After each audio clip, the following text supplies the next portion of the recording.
that with one match down and one more to go, the Springboks sitting 1-0 up over the Irish in the series. In this game, it is thoroughly important for these two sides. The Irish have not lost back-to-back matches since 2021. The Springboks building up a brilliant winning streak, including some massive victories. They'll be hoping to have another one right here. But in this preview, we'll be looking through at the lineups. We'll be looking at the key players from Test match number 1, and then also a prediction at the end of who we think will get the victory. But we will start with the South African lineup. No changes from what we did see last week. Now, I'm sure a statistician or someone with a lot of free time will be able to tell me who was the last international team that played 2 games in a row that went with the exact same starting 15. New Zealand were close. The only change that New Zealand made for their second match up against England was TJ Perenara. There were 2 changes for England. Ireland have made a few.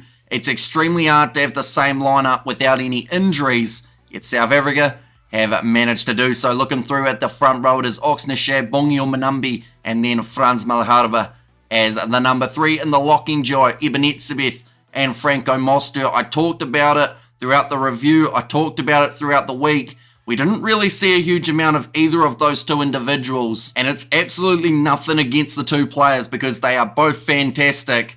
It just didn't really seem to be a game for the locks in terms of that South African lineup. We saw a lot more of their loose forward trio, which is unchanged. Sia Kolisi at number 6. He was extremely busy throughout the time he was on the field. Peter Steph-Toy, he made 20 tackles throughout this game, so continuing his form from that Rugby World Cup final. And then at number 8, Quagga Smith. He had a lot of action, some good, some bad, but overall had a pretty solid game for the Bok. Looking through at the backline, it is once again Faf de Klerk and Handré Pollard. Pollard's kicking off the tee. Little bit more suspect than we're used to seeing. Only kicking at 57%, one of the lowest accuracies Pollard has had in a very long time. Out on the left wing, it is Kurtley Arendse. He started off with the first try of the contest. Out on the right wing, it is Cheslin Colby. He scored himself a try in the second half. So 2 very clinical wingers out there on the field for the South Africans. In the midfield, it will be Damien Dialende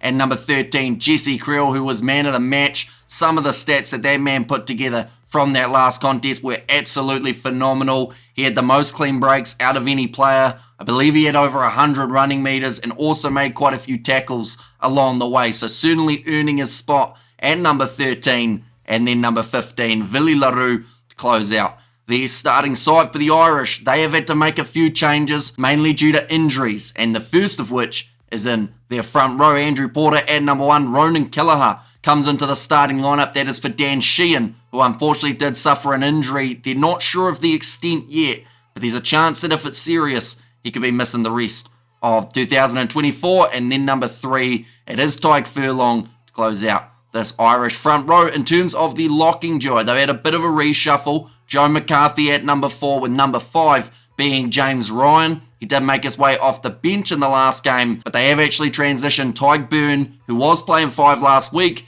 into their number 6 jersey. I mentioned about how Peter O'Mahony, we didn't really see a huge amount of him throughout that first game. They've opted to go instead with Tyke Byrne at number 6, Josh Van den Flower at number 7, and then number 8, Caelan Doris. Now that man had a great game up against the South Africans. We'll talk about his stat a little bit later on when it comes to the turnovers that these two sides have averaged throughout the last 12 months. But that man statistically and debatably was, I believe, the best Irish player on the field for Ireland in that first test. Conor Murray moves into 9th. That is due to no Craig Casey. Of course, we know he was crunched by R.G. Snyman in that first test match. Jack Crowley, once again, will be in the number 10 jersey. James Lowe, he had a good game overall, making some strong runs.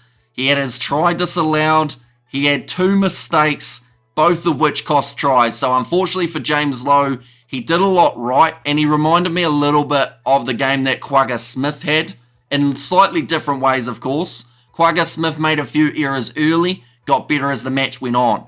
James Lowe made a couple errors later on in the game, and they actually both led to tries. Unfortunately for Lowe, compared to Quagga, his mistakes led to points. Quagga's, they just led to frustration for the big man at number 8. But James Lowe, he'll want a big game here out on the other wing. They have once again gone with Calvin Nash. In the midfield, there is a change. No Bundy Aki for this contest. So Robbie Henshaw moves into 12 with Gary Ringrose on the outside at 13. Seemed like Bundy Aki was really struggling throughout their last game. I don't know whether or not that was because they were playing at altitude or maybe a bit of a pre-existing injury, but he just didn't look 100% in that first test. And then Jamie Osborne, the youngster, he made the mistake early with Kurtley Arendse stepping around him, scoring that first try. He got one back himself, scoring on debut. Later on, Jamie Osborne, I'm hoping he slowly builds into that fullback jersey. But those are the starting lineups for these two sides. Now, I mentioned about a stat earlier on,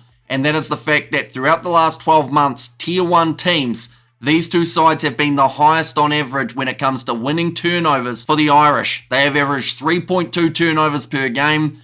The Springboks, they have averaged 3.6. Now, the reason I said Caelan Doris had such a great performance for the Irish in that first test match, he got 3 by himself, which is massive. Overall, I believe Ireland ended up with maybe about 6 or 7, which is actually huge for a side that normally average 3.2, but it was what he was able to do when he just got into the breakdown. He ripped it away and would get it back into Irish possession, and that is something that they will have to try and control throughout this second test match. It is taking place in Durban. Like I mentioned, the South Africans have a very impressive record playing at Kings Park Stadium. In fact, the South Africans, they have won their last 5 matches on home soil. Every single game they have been leading at half-time, and their last 4 matches at Hollywood Bets Kings Park Stadium, it's had a few names, of course, throughout that time, but their last 4 games, they have won all of them at this ground by 13 plus points. So you would think that the Irish will be in deep water here,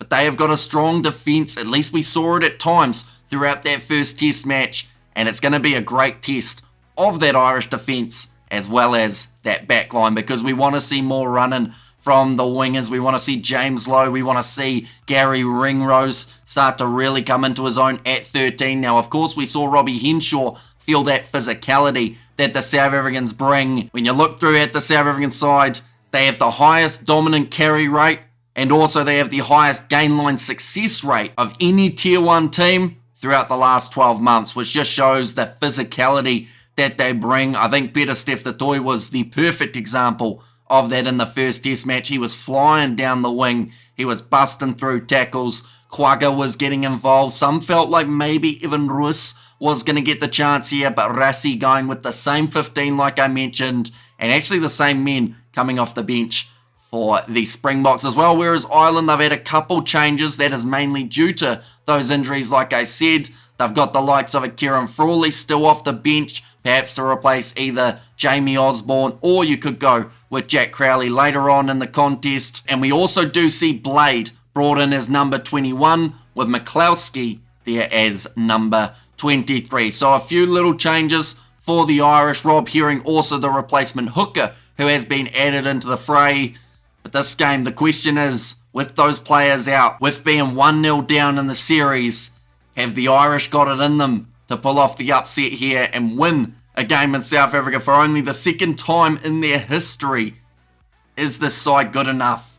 When you look through at the streak that they were on not too long ago, you would have to say yes.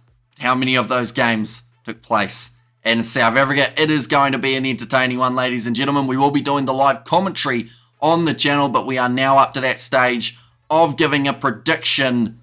I just feel like, to be honest, with the fact that Ireland have had to make a few changes, some of them I think will benefit them, some of them not so much. I think losing Dan Sheehan is a massive hit to that side. Losing Craig Casey, the fact that they've got Conor Murray is quite a good thing, because that does bring in the experience into that starting side. But I am going to go with a South African win. The question is, can they continue winning by 13 plus at this ground?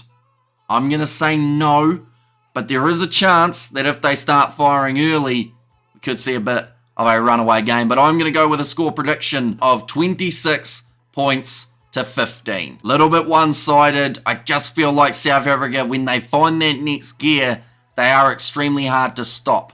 And I want to see the Irish do well in this game. If it was 1-1 at the end of the series, it would just tell us more and more that we needed a third match. course, South Africa next week, though, they will be playing the Portuguese. But do let me know who you think will be winning this match, ladies and gentlemen. Also, who you think will be man of the match heading into this contest. Of course, last week, Jesse Krill getting himself that honour. And if he plays like he did last week, there is a high chance that we could see that man get man of the match 2 contests in a row. But thank you all very much for tuning in. The game is kicking off at 3 a.m. New Zealand time, 5 p.m. for you guys in South Africa on Saturday. And like I said, we will be covering it on the channel as well. But thank you all very much for tuning in. If you did enjoy, be sure to leave a like and subscribe to the channel. And I will see you all for the next one.